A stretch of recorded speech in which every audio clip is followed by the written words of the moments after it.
Welcome to America News.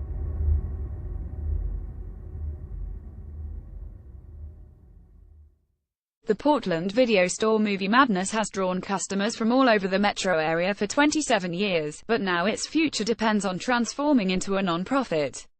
ScottOPB Portlands Movie Madness will take you back in time.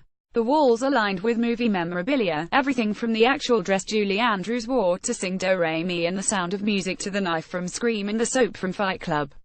The labyrinth of aisles arranges some 84,000 films by countries, directors, actors, and genres, which get as specific as rampaging teenagers, childhood icons gone terribly wrong, and problems with rodents.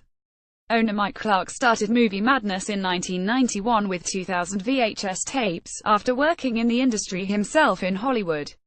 He grew the store year after year until 2010, when he says he grossed more than $1 million, thanks in part to the closing of his biggest competition Blockbuster and Hollywood Video. Along the way, he became a regular at major memorabilia auctions, building a small museum worth of items. When I first opened up on April 12, 1991, he recalls, there were 50 video stores within a 5-mile radius. Now, Clark knows of just one. He says Movie Madness itself is breaking even, although its business is half what it was at the peak. Last year, the 71-year-old decided it was time to retire, but he didn't want his life's work to go up in eBay smoke. So he approached the Hollywood Theater, a Portland non-profit that restored a historic movie theater and turned it into a thriving film center, about buying the store.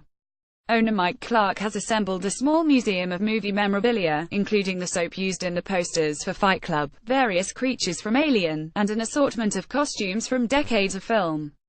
ScottOPB Program Director Dan Halstead, who relies on Movie Madness for researching films to program at the theater, they simply couldn't say no. It's more than just a video store, it's a film archive, it's the history of cinema in there, he says.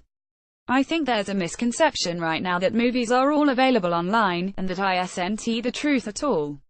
Last year, analysts at the investment bank Barclays calculated that the streaming content, both movies and TV shows, on Netflix, Amazon and Hulu totaled 37,638 titles, less than half of what Movie Madness has.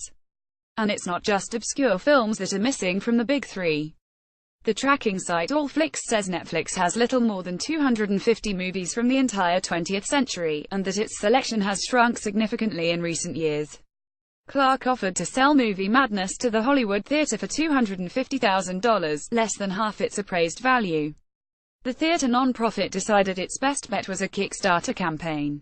Looking for advice, they called a neighbor to the north, Scarecrow Video in Seattle, where a group of employees had formed a non-profit and raised $100,000 to take over the store from the owners in 2014.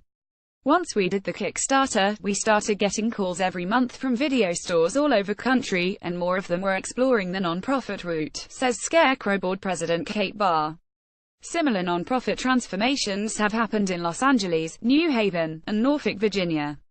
Most recently, a collective raised $30,000 to start a collection from scratch and open a new store, Beyond Video, in Baltimore, a city that hasn't seen one since 2014. The outpouring of support in Portland was immediate. The Hollywood Theater's Kickstarter raised more than $170,000 in just 2 days. This is really something of a deep cultural significance that needs to be preserved, says Barr. In the same way that we should always be advocating for there to be public libraries, what is really evolving are these video libraries.